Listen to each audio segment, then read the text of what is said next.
नमस्कार मित्रमैत्रिणींनो, आपल्या सर्वांचं पुन्हा एकदा सहर्ष स्वागत आहे आपल्या चॅनलवरती, ज्याचं नाव आहे स्वप्नमूल. आणि आज आपण मोटिवेशनल टॉपिक नाही, पण थोडासा हटके घेतलाय, जो आजच्या बऱ्याच जनरेशनला प्रश्न पडलेला असेल की याचा वापर करा, म्हणजे याचा वापर करू का नको. केल्यानंतर तर फायदा होतोय, पण बऱ्याच मुलांना असं वाटतंय की बाबा शाळेतले म्हणतात, शिक्षक किंवा प्रोफेसर म्हणतात की नाही नाही नाही, ए आय वापरू नका तुम्ही, तुमची उत्तरं सॉल्व्ह करण्यासाठी ए आय वापरू नका. उलटं काही जण म्हणतही असतील, पण ऑफिसमध्ये पण बऱ्याच जणांचे असे प्रश्न असतील की अरे ए आय वापरायचं का नाही वापरायचं, नक्की काय करायचं. May be me directly black and white answer नाही देऊ शकत, पण समथिंग रिलेटेड टू ग्रे मला उत्तर द्यायला आवडेल. आणि त्या सर्वांसाठी ज्यांच्या डोक्यांमध्ये हा प्रश्न आहे, हे माझं उत्तर असेल. आणि असेही जे लोक अंधाधुंद ए आय वापरतायत, वापरलं पाहिजे, अंधाधुंद पण वापरलं पाहिजे, पण काय गोष्टीची काळजी घेतली पाहिजे त्याचं एक थोडंसं अवलोकन करूया या व्हिडिओमधून. तर ए आय टूल्स आता जसं जसं टेक्नॉलॉजी पुढे जाते तसं काय होतंय की आपल्याला टेक्नॉलॉजी काही वेळेला पांगळं करण्याची शक्यता खूप असते. उदाहरणार्थ, आपण गाडीचा शोध लागल्यानंतर टू व्हीलर किंवा फोर व्हीलर काही घेतलं, तर माणसाला गाडीची सवय लागली, तो जास्तीत जास्त अंतर कापायला लागला, त्याला जास्त अंतर जाणं सोयीस्कर झालं, पण तो छोट्या छोट्या गोष्टींसाठी सुद्धा गाडी वापरायला लागला. त्या केसमध्ये माणसाची obesity, like better, I don't have exactly research, but may be त्याचे परिणाम असं पण झाले की माणसाचं चालणं कमी झालं, माणसाची ओबिसिटी वाढली, किंवा माणसामध्ये थोडेसे आजारपणही वाढलं. तर मग या गोष्टी, म्हणजे प्रत्येक टेक्नॉलॉजीसोबत त्याचे कर्स आणि हे आहेत. फक्त आपल्याला लक्षात आलं पाहिजे की उदाहरणार्थ, आपल्याला जर खूप दूरच्या डिस्टन्सला जायचं असेल तर आपण गाडी वापरावी. पण जर आपल्याला जवळपास फक्त दूध आणायचं आहे, जाऊन काहीतरी समोरच्याच दुकानातून भाजी खरेदी करायची आहे, तर त्यावेळेला आपण सायकल किंवा चालत जाणं जर सोयीस्कर असेल तर ते करावं, जेणेकरून आपलं चालणं वाढावं. अलीकडे तो एक अवेअरनेस आलेला आहे की 20,000 स्टेप्स, 30,000 स्टेप्स, 50,000 स्टेप्स, तर ते आलेलं आहे. पण ॲक्च्युली विथ दॅट टेक्नॉलॉजी, ज्यावेळेला ते नवीन होतं त्यावेळेला लोकांचा कल थोडासा गाडी वापरण्याकडेच जास्त झाला असेल. तर हे एक स्वतः उदाहरण दिलं की प्रत्येक गोष्टीचे प्रोज अँड कॉन्स असतात. त्या पद्धतीनंच ए आयचे प्रोज अँड कॉन्स आहेत. पण ए आयचे प्रोज अँड कॉन्स लिटरली खूप, म्हणजे मला लिटरली हा शब्द आवडेल वापरायला की मला तळमळीची विनंती करायची आहे तरुण मुलांना, किंवा जे कोणी अंधाधुंद ए आय वापरतात त्यांना एक तळमळीची विनंती आहे की तुम्ही जर ए आय चुकीच्या पद्धतीनं वापरला तर तुमचा मेंदू काम करायचा बंद करेल, तुमचा मेंदू तुम्हाला पांगळं करेल. हा खरंच एक मोठा धोका आहे.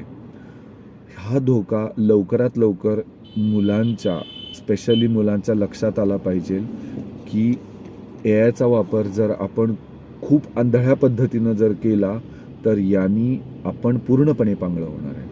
आता काय होतंय की काय प्रॉब्लेम आला की चला ए आय वापरा, उदाहरणार्थ शाळेमध्ये, कॉलेजमध्ये, let's take example of a college person. So कॉलेजमध्ये जर त्यांनी विचारला की ओके,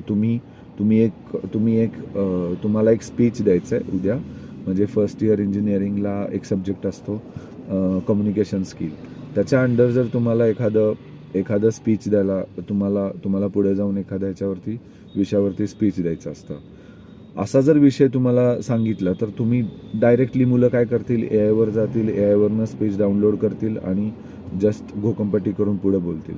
म्हणजे ते स्पीच तयार करण्यासाठीची जी प्रोसेस आहे, त्या प्रोसेसमधनं ते गोथ्रूच झालेले नाही आहेत. त्यांना ती प्रोसेसच माहीत नाही आहे की हे स्पीच तयार कसं करू, आणि त्यातल्या बऱ्याच गोष्टी त्यांच्या मनातून पण आलेल्या नाही आहेत. म्हणजे यातून ते पुढे जाऊन स्पीच डिलिव्हर पण करतील, ते बोलतीलही, पण जे स्पीच आहे ते पुढच्या ऑडियन्सला कनेक्ट होणार नाही. कारण त्या मुलाने किंवा त्या व्यक्तीने, त्या मुलीने किंवा मुलाने ते जे स्पीच आहे ते स्पीच ऑनलाईन डायरेक्टली डाउनलोड केलेलं आहे. त्यांच्या ब्रेननी किंवा त्यांनी काही एफर्ट्सच घेतलेले नाही आहेत ते स्पीच तयार करण्यासाठी. मग जे काही कॉलेजमध्ये तुम्हाला तुमच्या इम्प्रूव्हमेंटसाठी असाइनमेंट दिले जातात ते जर तुम्ही डायरेक्टली एआयच्या हेल्पने सॉल्व्ह केले तर कुठंतरी तुमच्या डेव्हलपमेंट, तुमच्या ब्रेनची डेव्हलपमेंट, तुमची पर्सनॅलिटी डेव्हलपमेंट मिस होणार आहे. आणि that is really very very danger signal. तर काय करायचं? मग आपण मागे राहू का? मग एआय वापरायचं नाही का? मग एआय नाही वापरायचं डेफिनेटली. आजच्या जगामध्ये आपण जर एआयचे टूल्स वापरले नाहीत, एआयचं वापरायचं नाही कळालं तर आपण डेफिनेटली मागं पडू. पण जर एआयचे टूल्स चुकीच्या पद्धतीने वापरले तर आपल्यामध्ये असा भ्रम होईल की मी जगाच्या पुढे चाललोय, पण गोईंग अहेड तुम्ही जोरात मागं फेकले जाल. हे असंच आहे की तुम्हाला एखादं रॉकेट लावलेलं आहे, तुमच्याकडं पंख नाहीत, त्या रॉकेटने तुम्हाला आकाशामध्ये जुई करून फेकलेलं आहे, पण तुम्हाला माहिती नाही आहे ज्या वेळेला त्या रॉकेटमधलं इंधन संपेल त्यावेळेला तुमच्याकडं पंख नसल्यामुळे तुम्ही तिथून जोराने जमिनीवरती आदळाल. आणि ज्या वेळेला तुम्ही आदळाल त्यावेळेला तुम्हाला कोणीही मदत करू नाही शकत. Okay, these are all questions, these are all the problems that I shared. But कसं वापरायचं हा प्रॉब्लेम आहे. पण वापरायचं कसं मग? आणि कोणी वापरायचं, म्हणजे कोणी वापरायचं हा एक मी मुद्दामून तो एक पॉईंट टाकलेला आहे.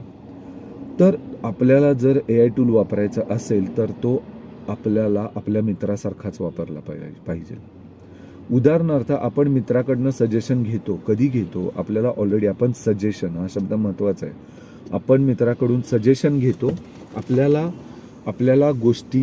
काही गोष्टींचा बेसिक स्टडी करतो. आपण काही गोष्टींचा बेसिक रिसर्च करतो आणि त्या गोष्टींमधली आपल्याला ॲटलिस्ट 70 ते 80% आपल्याला माहिती असते. आणि त्यानंतर आपण सजेशन इनिशियल लेवलला पण सजेशन असू शकतं, पण इनिशियलला सजेशन जेव्हा मित्राकडून घेतो त्यानंतर आपण त्या सजेशनवर डायरेक्टली काम करायला लागत नाही.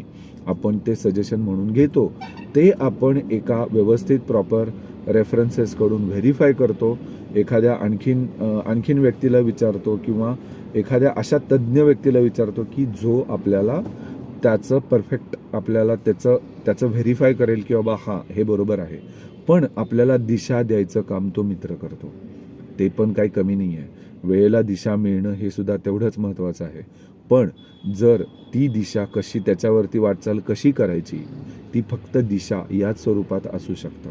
त्याच्यानंतर त्याच्यावर वाटचाल करण्यासाठीचे सगळे टक्के टोनपे आपल्याला एखाद्या एक्सपर्ट माणसाकडूनच मिळायला लागतील. तर AI is like your friend, not like expertise, not like तज्ज्ञ का म्हणू शकत नाही? म्हणजे आपण एआय पुढं जाऊन तो सीन पण बदलेल, एआय पण तज्ज्ञासारखं काम करेल, पण आत्ताची सिच्युएशन तशी नाही आहे. आपल्याला थोडंसं एआयकडून जी मिळाली इनिशियल लेवलला माहिती मिळेल ती आपल्याला बाहेरून कोणाकडून तरी व्हेरीफाय करावी लागेल. आपल्याला त्या गोष्टींचा रेफरन्स घ्यायला लागेल. त्या गोष्टीवर कसं चालायचं, कसं त्या गोष्टी करायच्या हे आपल्याला बघावं लागेल. म्हणजे उदाहरणार्थ आपल्याला जर इथून मला पुण्याहून जर कोल्हापूरला जायचं असेल तर मी एक बेसिक इनिशियल लेवलचं अंडरस्टँडिंग एआयकडनं काढू शकतो. एआय मला काहीतरी सांगेल की बाबा तुम्ही रेल्वेनं जाऊ शकता, तुम्ही बसनं जाऊ शकता, पण त्याच्यानंतर मी त्याच्यावर विश्वास ठेवू शकत नाही. मला त्यानंतर ॲक्च्युअल बस स्टेशनवरती जाऊन किंवा ट्रॅव्हल्सच्या स्टेशनवरती जाऊन मला बुकिंग करावं लागेल, तिथं मला चौकशी करावं लागेल आणि मग त्या चौकशी अंती त्या प्रोसेस थ्रू गेल्यानंतर मी फायनली डिसिजन माझं घेऊ शकतो. So AI is just a helping hand. आता आपण हे उदाहरण दिलं, आपण कॉलेजचं उदाहरण देऊ. उदाहरणार्थ कोणी for example very basic use भरपूर जणं वापरतात किंवा आत्ता पण आपण बघितलं की IT सेक्टरमध्ये कोलॅप्स झालेलं आहे. तर ते कोलॅप्स पण जे झालेलं आहे ते एक मी विसरलो त्याचं नाव, एक कंपनी आहे ज्यांनी कोडिंग करू शकेल असा एक ॲप तयार केला आहे आणि लिटरली अशी सिच्युएशन आहे की AI will generate a code और AI will test the code very perfectly.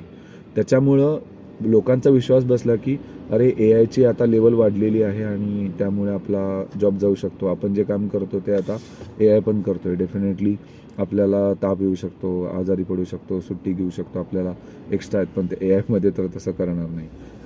तर त्याच्यामुळं लोकांना त्यामुळे शेअर्स गडागडा गडगडले.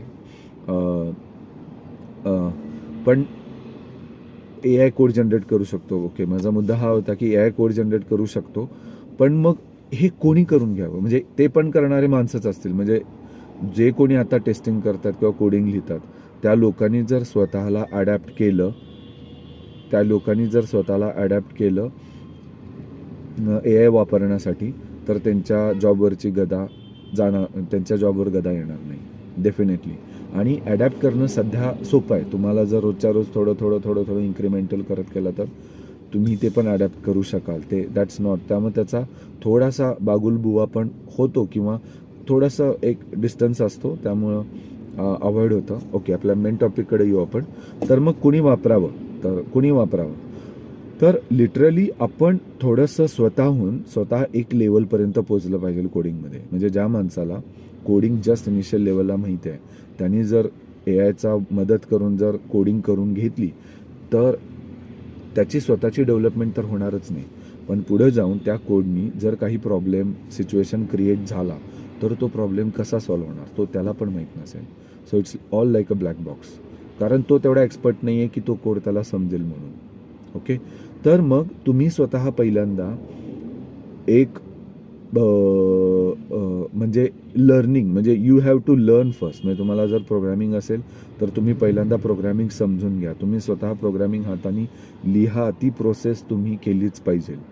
ज्या वेळेला तुम्ही एक पर्टिक्युलर एक्सपर्ट लेवलपर्यंत पोहोचाल की तुम्हाला आता प्रोग्रॅमिंग येतं आहे, ज्या वेळेला तुमची लेवल आणि तुमच्या ChatGPTची लेवल, ChatGPT किंवा कोणतेही जर AIचं टूल वापरत असाल त्याची लेवल जास्त वाटली, तुम्ही स्वतःची लेवल त्या लेवलपर्यंत आणा. तुम्ही त्या एक्सपर्ट असाल की you can able to understand that whatever the code generated by that AI tool, that you know that and you can able to code it by yourself as well. तर तुमची level किंबहुना मी असं म्हणेन की थोड्याशा एक fraction of पर्सेंटेजनी AI टूलच्या लेवलपेक्षा तुमची लेवल थोडीशी जास्त असली पाहिजे. आणि जर अरे विचार करा, आणि हे पॉसिबल आहे. हे इट्स नॉट लाईक की हे डिफिकल्ट आहे. तुम्ही तुमच्या मित्रासोबत आहात. तुम्ही जर मित्रासोबत जर रोज बोलत असाल, चर्चा करत असाल, तर तुम्हाला तुमची पण थिंकिंग लेवल त्याच्यासारखी बनायला लागते, राईट? सेम वे तुम्ही तेव्हाच AIचा हेल्प घ्या ज्या वेळेला तुमची एक्सपर्टी त्या AI टूलपेक्षा 1% का होईना पण जास्त असेल. त्यावेळेला आपल्याला त्याच्याकडून काम घ्यायचं आहे. मी आणखीन एक खूप साधं उदाहरण देतो याच्यासाठी. आपल्या घरामध्ये नोकर असतात. मला सोशल बाकीच्या गोष्टीत जायचं नाही, डोंट टेक इट अदरवाईज. पण आपण घरी मदतनीस ठेवतो. नोकर शब्द खूपच वाईट आहे, सॉरी फॉर दॅट. मदतनीस ठेवतो. आपण त्याच्याकडून एखादं काम करून घेतो, पण त्या मदतनीसला ठेवण्याआधी आपण ते काम स्वतः करत असतो. आपल्याला त्या कामाची डेप्थ माहीत असते, आपल्याला ते काम कसं करायचं हे माहीत असतं. जर आपल्याला ते काम कसं करायचं माहीत नसेल आणि पूर्णपणे जर आपण त्या मदतनीसवर डिपेंड राहू, आपल्याला त्यातलं ग म भणं काहीच येत नसेल, तर डेफिनेटली तो मदतनीस तुम्हाला फसवू शकतो. तो तुम्हाला बऱ्याच गोष्टींमध्ये दिशाभूल करू शकतो. किंबहुना इव्हन दो तो मदतनीस पॉझिटिव्ह असेल, तो व्यवस्थित काम करत जरी असेल, पण तो चुकीचं काम करत असेल, तुम्हाला नाही माहिती ते काम कसं करायचं, तो चुकीच्या पद्धतीनं करेल. बरोबर? एक खूप साधं उदाहरण देतो की तुम्ही रोज सकाळचा चहा बनवता. तुमचा मदतनीस आहे.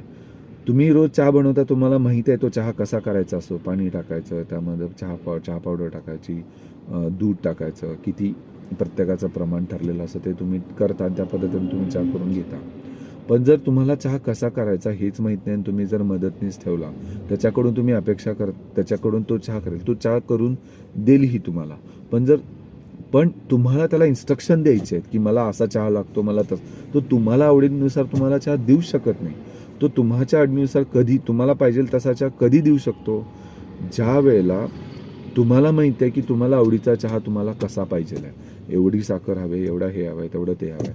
म्हणजे उदाहरणार्थ तुम्हाला जे काम त्या ए आयकडनं करून घ्यायचं आहे ते पहिल्यांदा काम तुम्हाला स्वतः करता आलं पाहिजे. जेव्हा तुम्ही त्या स्टेजला असाल की तुमची लेवल त्या ए आय लेवलपेक्षा ए आयच्या एक्सपर्ट लेवलपेक्षा 1% जास्त आहे, म्हणजे उदाहरणार्थ तुम्ही जे काही काम करत असाल तुम्ही एका सिच्युएशनला या की तुम्ही ते काम स्वतः independently without use of A I करू शकता, ए आय टूल करू शकता. त्यावेळेला तुम्ही ए आयची हेल्प घ्या आणि तुम्ही तुमच्या कामातला वेग वाढवा. नाहीतर तुम्हाला जो आज कामातला वेग दिसतोय तो एक फक्त आणि फक्त भ्रम होईल आणि तुम्ही कधी जमिनीवरती जोरात आपटाल आणि त्यानंतर तुम्हाला कोणीही मदत करू नाही शकत. तर एवढीच माझी तळमळीची विनंती आहे की तुमच्या बुद्धीचा जो विकास या प्रोसेसमधनं होत असतो तो करण्यासाठी तुम्ही पहिल्यांदा जे काम करून घेताय ते काम पहिल्यांदा स्वतः करा. त्याच्यानंतरच तुम्ही त्याला मदतनीस म्हणून घ्या. तुम्ही जस्ट कन्सिडर ॲज अ मदतनीस. He is a helper, he is a friend helper. आपण एखादा बिझनेस करत असू, आपण एखाद्या व्यक्तीला आपल्या बिझनेसमध्ये नोकरी देतो, त्याच्या आधी आपण स्वतः काम करतो, आपल्याला त्यातल्या सगळ्या गोष्टी माहिती असतात आणि ज्या गोष्टी आपल्याला पूर्णपणे क्लिअर आहेत त्या गोष्टी त्यानंतर आपण त्याला एखाद्या दुसऱ्या व्यक्तीला मदतनीस म्हणून घेतो आणि तरच त्या व्यक्तीचा आपल्या बिझनेसमध्ये भरपूर उपयोग होऊ शकतो.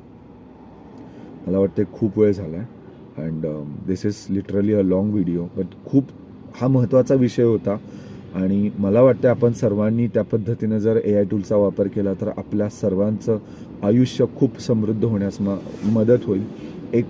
एक खूप चांगला मदतनीस आपल्याला डे टू डे लाईफमध्ये मिळाला आहे आणि एक खूप चांगली गोष्ट आहे की याच्यामध्ये लँग्वेज बॅरियर नाही आहे. आज कोणी वयस्कर व्यक्ती ही ज्याला आत्ता इंग्लिश शिकता येत नाही तो मराठीमध्ये संभाषण करू शकतो त्याच्याशी आणि त्याची मदत घेऊ शकतो. पण मेक शुअर दॅट की आपल्याला सगळ्या गोष्टी माहिती आहेत, आपण ते करू शकतो आणि आपल्याला फक्त ॲक्सिलरेट करायचं आहे, त्याच्यासाठी त्याचा आपण वापर करायचा. I think we have to stop at this point, but आपण ही जर्नी अशीच चालू ठेवू. अशाच वेगवेगळ्या विषयामध्ये आपण भेटत राहू पुन्हा एकदा पुढच्या नवीन विषयामध्ये आपल्याच चॅनलवरती स्वप्नमोद. तोपर्यंत तुमच्याकडे काही नवीन विषय असतील ज्याच्यावरती मी बोलावं किंवा आपण चर्चा करावी असं वाटत असेल तर तुम्ही आपल्या कमेंट सेक्शनमध्ये टाकू शकता किंवा याच सिमिलर विषयावरती आणखीन वेगळा जर तुमचा दृष्टिकोन असेल आणि तुम्हाला जर काय आवडलं असेल तर तेही तुम्ही कमेंटमध्ये लिहू शकता. Thank you. Thanks to all. Bye bye.